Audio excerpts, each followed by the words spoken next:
famine was in the country of Canaan. Therefore, Abram went down to Egypt to stay there for a limited time because the famine in the land was severe. Just before he arrived in Egypt, he told Sarai, his wife, "You see, I'm aware that you are an exceedingly beautiful woman. Now, if the Egyptians will see you, they will say, 'This is his wife,' and they will kill me, but they will let you live. Say now, 'You are my sister,' that it may go well with me for your sake, and that my soul may live for your sake." When Abram arrived in Egypt, the Egyptians indeed realized that the woman was exceedingly beautiful. And the princes of Pharaoh saw her and praised her to Pharaoh. So the woman was taken into the house of Pharaoh, and with Abram he dealt well because of her. Abram received sheep, cattle, and donkeys, male and female servants, female donkeys and camels.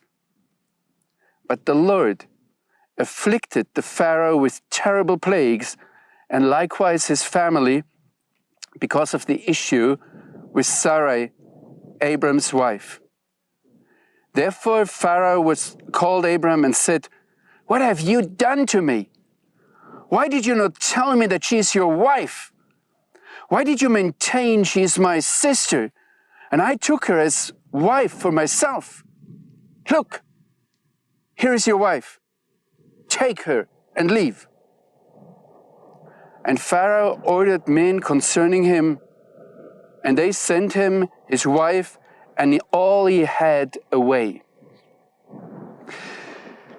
There are quite some interesting discussions in rabbinical circles with Jewish interpreters of scriptures about these texts. Some rabbis ask, why did Abram need such a long time to realize that Sarai was so beautiful? And others say, well, the much more interesting point is, how come that Sarai, who was nearly 90 years old, was still so beautiful? That man looked after her. There are more serious issues in this text. The question is, did Abram commit a sin here? Should he have trusted God? There are actually some rabbis who say already that he left the country that the Lord has shown him was a sin. God is the one who redeems from famine and death. You might continue thinking about these things, but look at the text again and you will see that the biblical text reports very factual here and objective, just what happened, without giving you any hint what is right and what is wrong. Actually, I personally think, after working for such a long time in journalism, that the Bible is an excellent example for quality journalism. Learn from the Bible how to report, you will be a good journalist, without telling or hinting even to what is right and what is wrong. You know, there are other rabbis who say, no, Abram did not commit any sin. He didn't betray his wife or submit her or commit her to the lust of Pharaoh, nor did he even make a deal with Pharaoh. And what we learn from this story is how the Eternal One, the High One, God, how He protects the women of Israel that they do not fall prey to foreign Gentile men.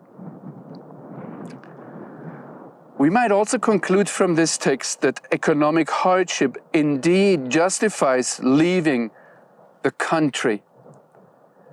This is a very unpredictable country. It can be very fruitful and interesting and nice, but it can be also very barren, very harsh.